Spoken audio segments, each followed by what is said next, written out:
Sa ngalan ng Ama at ng Anak at ng Espiritu Santo. Amen. Kapatid, bago ang lahat, nais kong huminga ka ng manalim. Lasapin mo ang hanging ipinapahiram sa iyo ng Diyos sa sandaling ito. Huwag kang magmadali.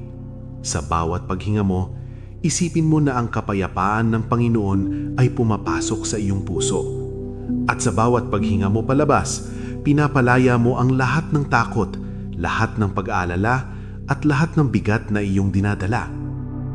Kung ikaw ay nasa kama ng ospital o nasa banig ng karamdaman sa iyong tahanan, nais kong malaman mo na hindi ka nakakalimutan ng Diyos. Nakikita niya ang bawat butil ng iyong pawis at bawat patak ng iyong luha. Ang panalangin ito ay isang banal na appointment. Ikaw at ang Panginoon ay magtatagpo ngayon sa isang paraang hindi mo pa nararanasan. Panginoong Jesus, Ikaw ang Alpha at Omega, ang simula at ang wakas. Ikaw ang humubog sa amin mula sa alabok at nagbigay ng hininga sa aming mga baga. Lumalapit kami sa iyong trono ng biyaya nang may buong pagpapakumbaba.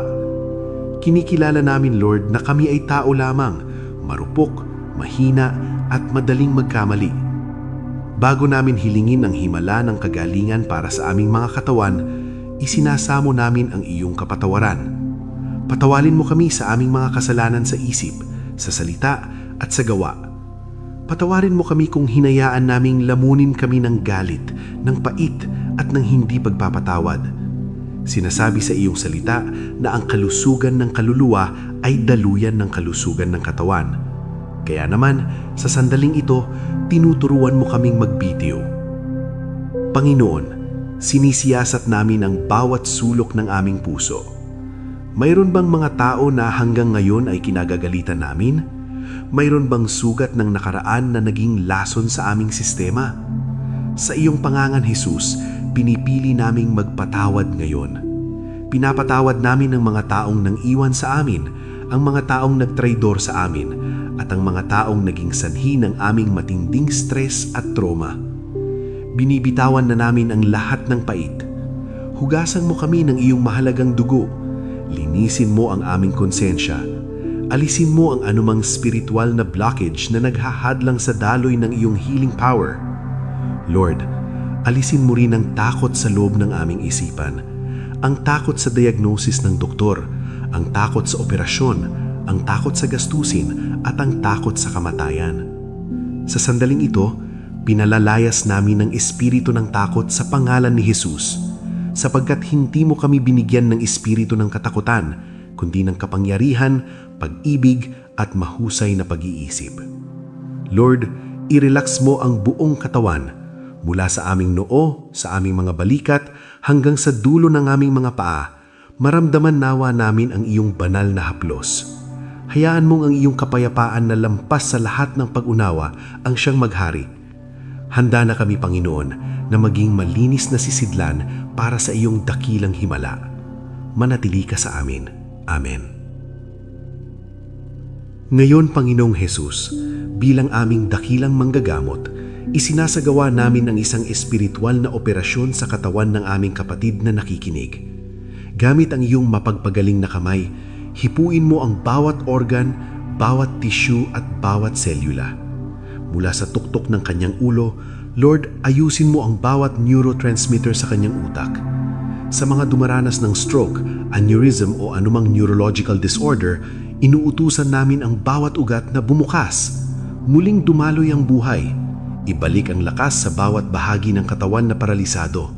Sa mga may tumor, cyst o anumang abnormal na paglaki sa loob ng ulo, sa init ng iyong banal na espiritu, tunawin mo sila ngayon din.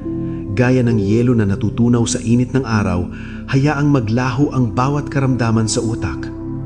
Hipuin mo ang aming mga mata, alisin ang labo, katarata at glaucoma.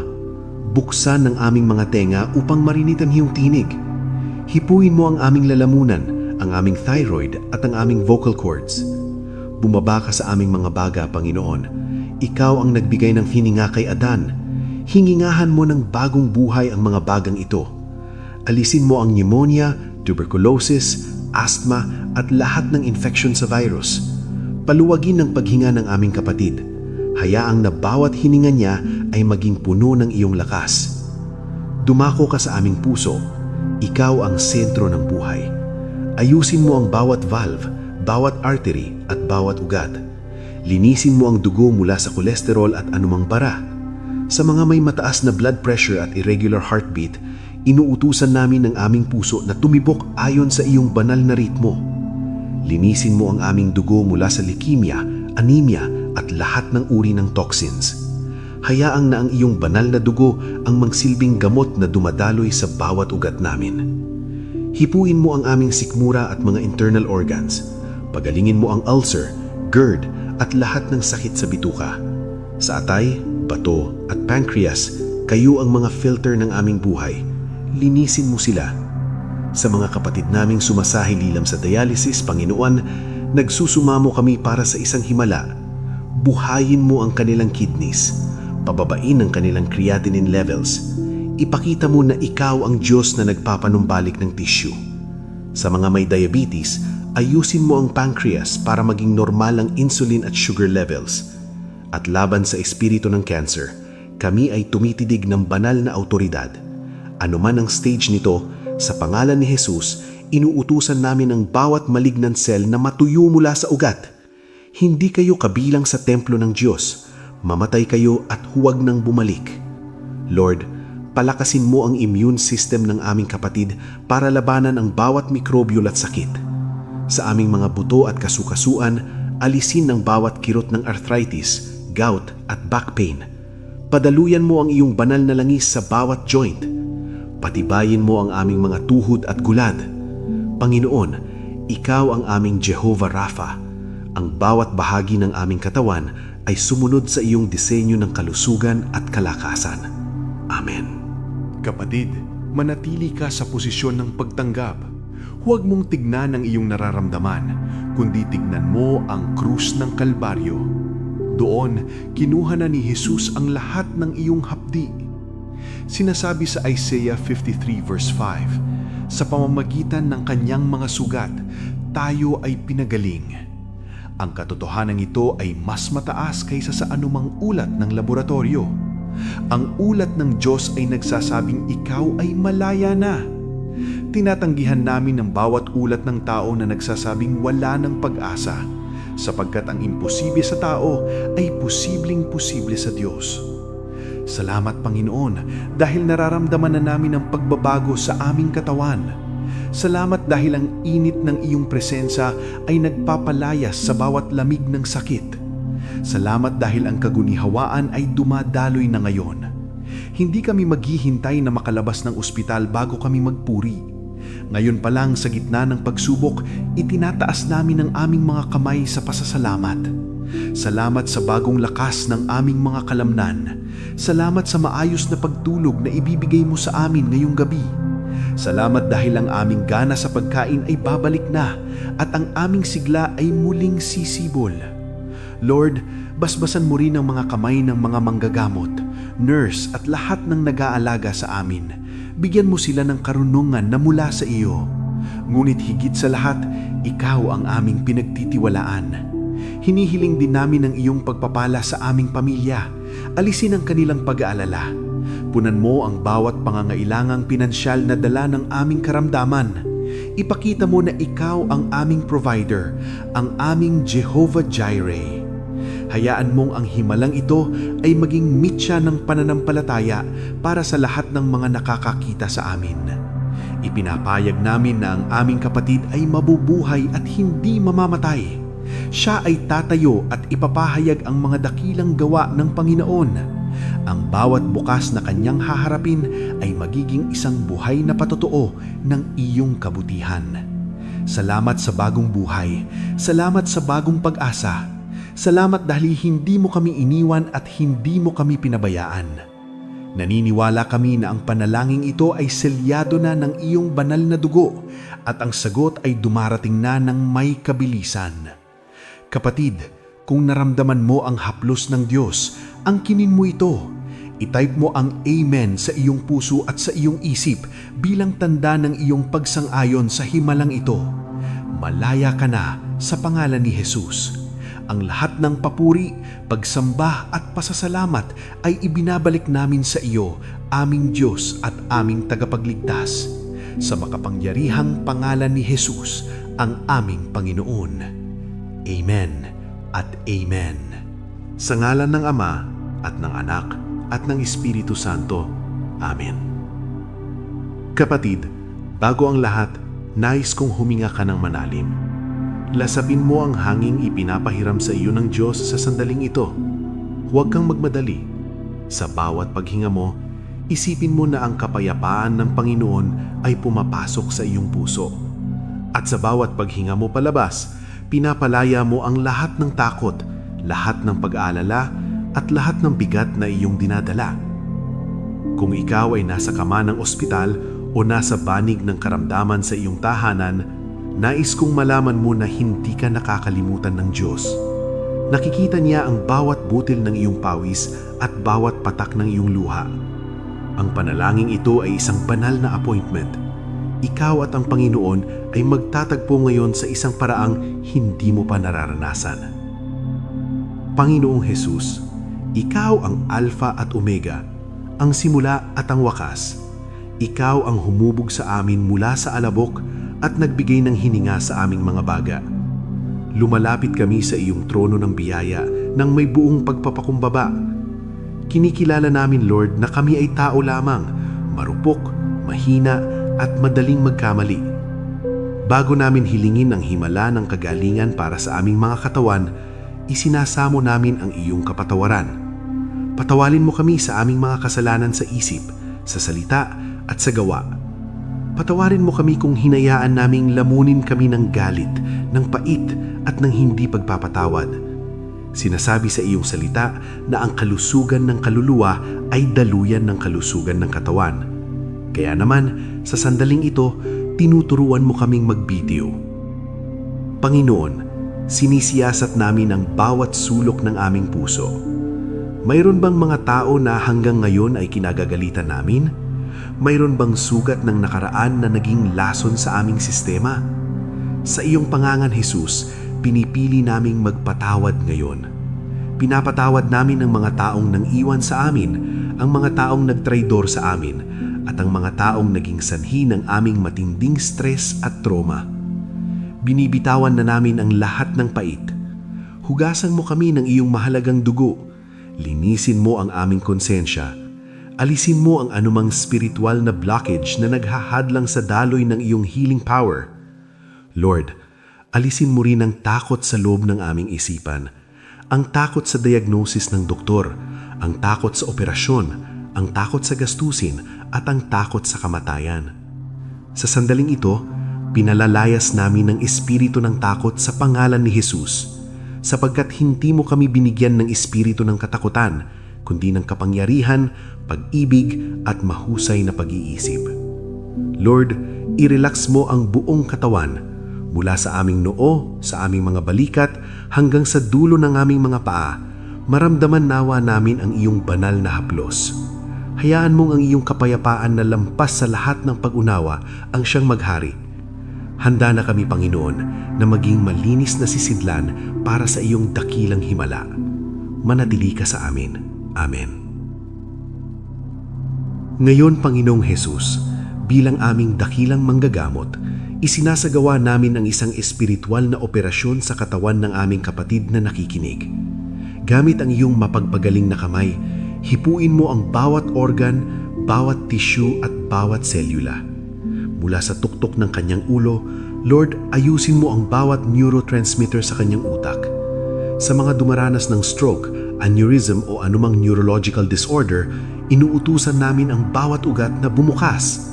Muling dumaloy ang buhay. Ibalik ang lakas sa bawat bahagi ng katawan na paralisado.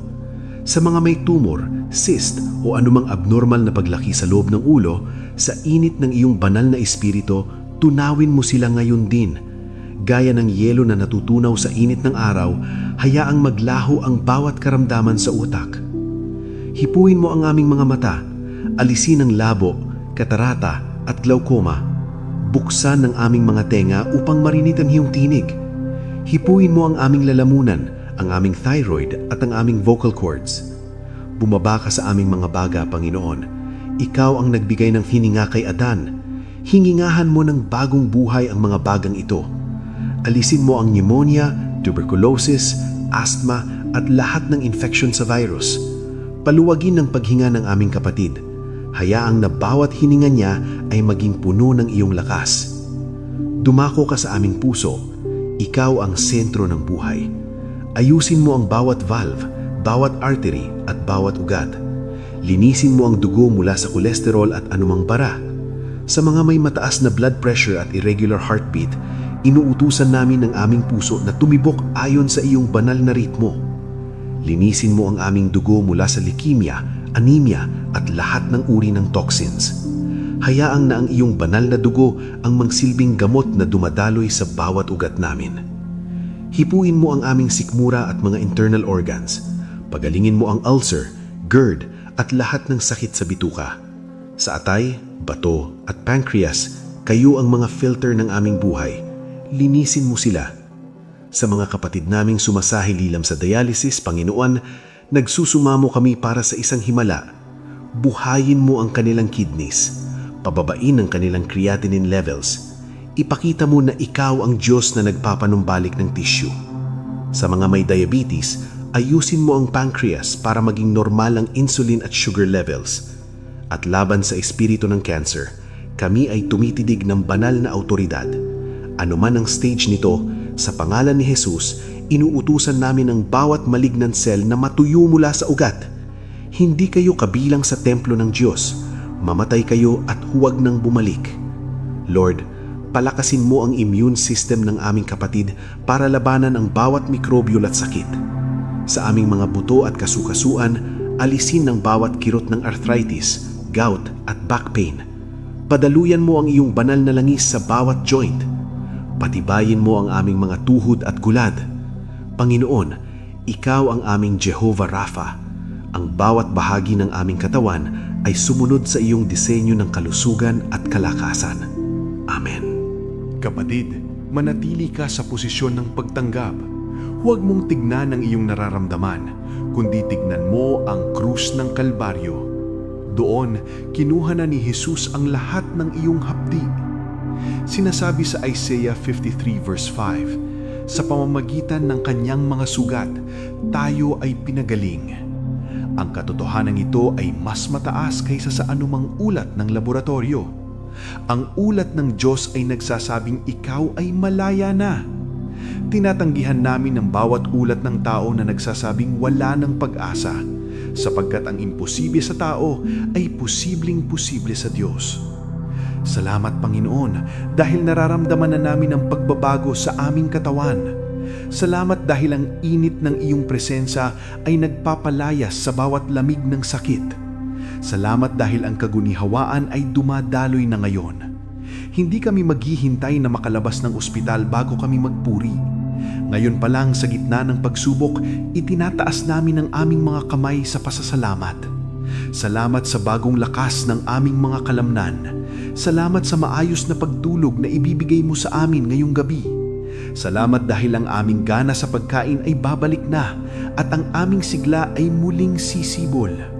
Lord, basbasan mo rin ang mga kamay ng mga manggagamot, nurse at lahat ng nag-aalaga sa amin. Bigyan mo sila ng karunungan na mula sa iyo. Ngunit higit sa lahat, ikaw ang aming pinagtitiwalaan. Hinihiling din namin ang iyong pagpapala sa aming pamilya. Alisin ang kanilang pag-aalala. Punan mo ang bawat pangangailangang pinansyal na dala ng aming karamdaman. Ipakita mo na ikaw ang aming provider, ang aming Jehovah Jireh. Hayaan mong ang himalang ito ay maging mitya ng pananampalataya para sa lahat ng mga nakakakita sa amin. Ipinapayag namin na ang aming kapatid ay mabubuhay at hindi mamamatay. Siya ay tatayo at ipapahayag ang mga dakilang gawa ng Panginoon. Ang bawat bukas na kanyang haharapin ay magiging isang buhay na patotoo ng iyong kabutihan. Salamat sa bagong buhay. Salamat sa bagong pag-asa. Salamat dahil hindi mo kami iniwan at hindi mo kami pinabayaan. Naniniwala kami na ang panalangin ito ay selyado na ng iyong banal na dugo at ang sagot ay dumarating na ng may kabilisan. Kapatid, kung naramdaman mo ang haplos ng Diyos, angkinin mo ito. I-type mo ang Amen sa iyong puso at sa iyong isip bilang tanda ng iyong pagsang-ayon sa himalang ito. Malaya ka na sa pangalan ni Jesus. Ang lahat ng papuri, pagsamba at pasasalamat ay ibinabalik namin sa iyo, aming Diyos at aming tagapagligtas. Sa makapangyarihang pangalan ni Jesus, ang aming Panginoon. Amen at Amen.